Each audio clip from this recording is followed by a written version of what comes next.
Hello everyone, welcome back to my channel. तो आज के इस वीडियो में हम हरियाणा जुडिशियल सर्विसेज प्रीलिम्स के एग्जाम के लिए इंपॉर्टेंट क्वेश्चन प्रीवियस ईयर के क्वेश्चन पेपर को डिस्कस करेंगे।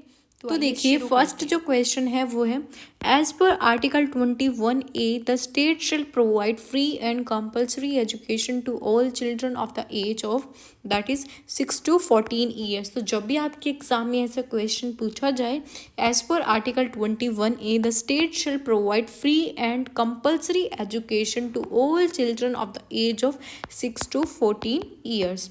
तो आपको ध्यान रखना है, आपको ए ऑप्शन पर टिक करना है। नेक्स्ट जो क्वेश्चन है वो है, according to article 50 the state shall take steps to, किस पे स्टेप लेगी, that is separate the judiciary from the executive in the public services of the state. क्या है, separate the judiciary from the executive in the public services of the state. तो आपको ए option पर tick करना है। Next question है हमारा, what is the minimum age to be eligible for becoming the president of India? कितनी होती है मिनिमम एज? तो वो होती है हमारी 35। तो आपको ए ऑप्शन पर टिक करना है, 35 ईयर्स। ठीक है। नेक्स्ट क्वेश्चन है, when the president is to be impeached the charge shall be preferred by either house of the parliament। क्या है, either house of the parliament। आपको ए ऑप्शन पर टिक करना है। नेक्स्ट जो क्वेश्चन है वो है, what is the meaning of lex loci? तो इसका मतलब क्या होगा, land of law of land. क्या होगा, लॉ ऑफ लैंड। तो आपको ए ऑप्शन पर टिक करना है। नेक्स्ट जो क्वेश्चन है वो है, the word socialist and secular were inserted in the preamble by, कौन सी अमेंडमेंट थी वो, that is 42nd amendment of the Indian Constitution. The word socialist, secular were inserted in the preamble by 42nd Amendment of the Constitution। आपको C option पर tick करना है। ठीक है। नेक्स्ट क्वेश्चन है, as far as armed forces are concerned the fundamental rights granted under article 14 and 19 of the Constitution are that is available only according to law and made by parliament। क्या है, available only according to law made by parliament। आपको D option पर tick करना है।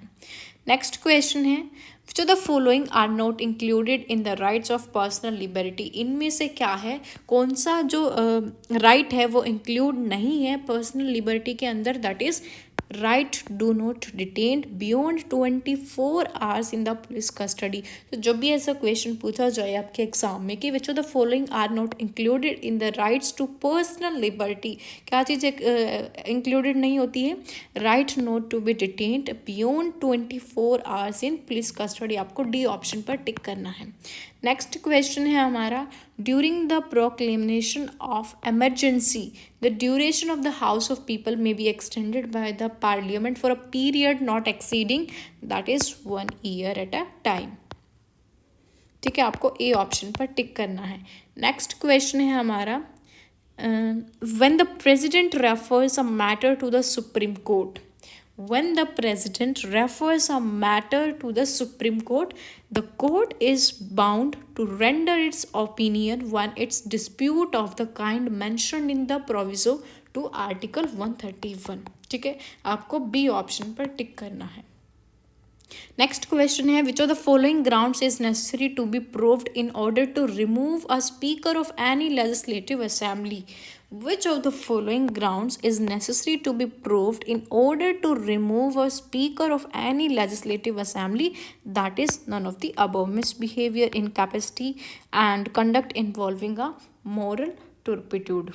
ठीक है, तो आपको ध्यान रखना है none of the above, D option पर टिक करना है। नेक्स्ट क्वेश्चन है 75th question, questions as to the age of a judge of high court are to be decided by that is president। क्या है, president। ए option पर आपको tick करना है। तो क्वेश्चन को दोबारा देखिए, questions as to the age of judge of a high court are to be decided by president। A option is the right answer of this question. Next question है, which of the following section deals with the implied warranty in every contract of sale? That is 14 subclause B। Section बताना था, which of the following sections deals with implied warranty in every contract of sale? That is section 14 subclause B। Next question है आपका 77, which of the following rights of an unpaid seller can be exercised only when the buyer has become insolvent and not otherwise. तो क्या right answer होगा इस क्वेश्चन का? That is right of stoppage in transit. तो आपको C option पर tick करना है। Which of the following right of an unpaid seller can be exercised only when the buyers has become insolvent and not otherwise। तो है right of stoppage transit। ठीक है, सी option पर आपको टिक करना है।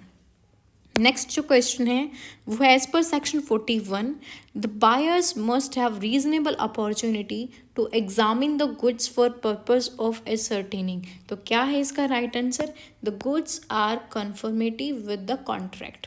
तो आपको सी ऑप्शन पर टिक करना है।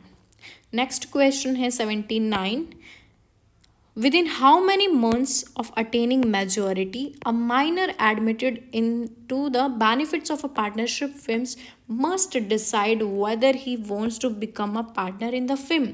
तो कितना है? दैट इज कितने मंथ्स होने चाहिए? That is 6 months. तो आपको सी ऑप्शन पर टिक करना है। ठीक है, नेक्स्ट क्वेश्चन है generally an introduction of a new partner in a partnership firms would require the consent of, किसके consent? That is all the partners. क्या है? All the partners. तो आपको बी ऑप्शन पर टिक करना है।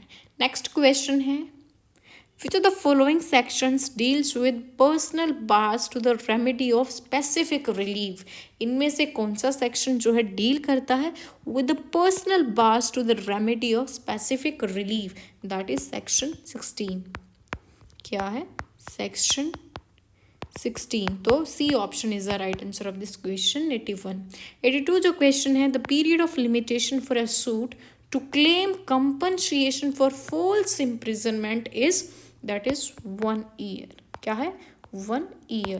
the period of limitation for a suit to claim compensation for false imprisonment is 1 year। तो आपको ए ऑप्शन पर टिक करना। मैं क्वेश्चंस को बार बार रीड इसीलिए कर रही हूँ ताकि जो क्वेश्चन है और जो ऑप्शंस है वो आपके दिमाग में फिट हो जाए। ठीक है, नेक्स्ट जो क्वेश्चन है वो है which sections of the Haryana urban control of rent and eviction act 1973 deals with eviction of tenants। That is, क्या राइट आंसर होगा इसका? कौन सा सेक्शन है वो? सेक्शन 10 को ध्यान रखना है। क्या है? सेक्शन 10। ए ऑप्शन पर आपको टिक करना है। नेक्स्ट क्वेश्चन है हमारा, सॉरी इसका सेक्शन 10 नहीं है, आपका सेक्शन 13 आएगा। ठीक है, ध्यान रखना है which of the sections Haryana urban. ठीक है, सेक्शन 13। नेक्स्ट जो क्वेश्चन है वो है a petition for divorce may be presented under section 13 1A of if even after the passing of a decree for restitution of conjugal rights which have not been resorted for a period of at least 1 year। कितना है? at least 1 year। A petition for divorce may be presented under section 13 subclause 1A of even after the passing of a decree for restitution of conjugal rights which have not been resorted for a period of at least 1 year। ठीक है, सी option पर आपको tick करना है जो कि है 1 year। And next question है आपका एक केस लो दे रखा है, आपको बताना है उसमें क्या बताया? डेल्ट विद, किससे डील करता है? Naveen Kohli versus Neelu Kohli case dealt with that is irretrievable breakdown of marriage, irretrievable breakdown of marriage. ठीक है, आपको ए ऑप्शन पर टिक करना है। केस लॉस भी आपको ध्यान रखना है, जब भी आपका एग्जाम आएगा उससे कुछ दिन पहले हम केस लॉस की वीडियो भी अपलोड कर देंगे। ठीक है, नेक्स्ट क्वेश्चन है the decree of restitution of conjugal rights can be enforced under the following provision of CPC. That is order 21 rule 32। क्या है? Order 21 and rule 32। The decree of restitution conjugal rights can be enforced under following of the provision of CPC। तो क्या है? Order 21 rule 32 A option. Next जो question है वो है the period of limitation for seeking an annulment of marriage on the ground fraud is 1 year from the date knowing the fact of fraud. क्या है? 1 year from the date of knowing the fact of fraud. A option पर आपको tick करना है। Involvement. Next question है हमारा, forced intercourse by a man with his wife while a decree of judicial separation is in effect that is punishable under the Indian penal code. किसमें punishable होगी वो? IPC के अंदर, that is Indian penal code. B option पर आपको tick करना है। Force intercourse by a man with his wife while a decree of judicial separation is in effect that is punishable under the Indian penal code. Next question है, one of the following is not a condition for determining the capacity of male Hindu to adopt. क्या है? One of the following is not condition for determining the capacity of male Hindu to adopt must be necessarily married. D option पर आपको tick करना है। Next जो question है हमारा वो है, a man wants to adopt a girl child. Man, एक हिंदू मैन क्या है, wants to adopt a girl child. The difference in age between two should be that is at least 21 years. कितना होना चाहिए? The difference that is 21 years.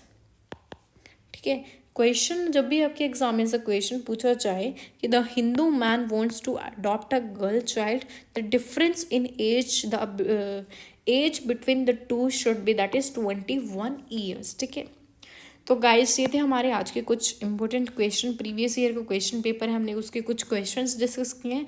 बाकी के जितने भी क्वेश्चंस इसके बचे हुए हम नेक्स्ट क्लास में डिस्कस करेंगे। होप सो आपको वीडियो हेल्पफुल लगी होगी। अगर आपको वीडियो हेल्पफुल लगी then please do like, share and subscribe the channel for more videos. Thank you for watching this video.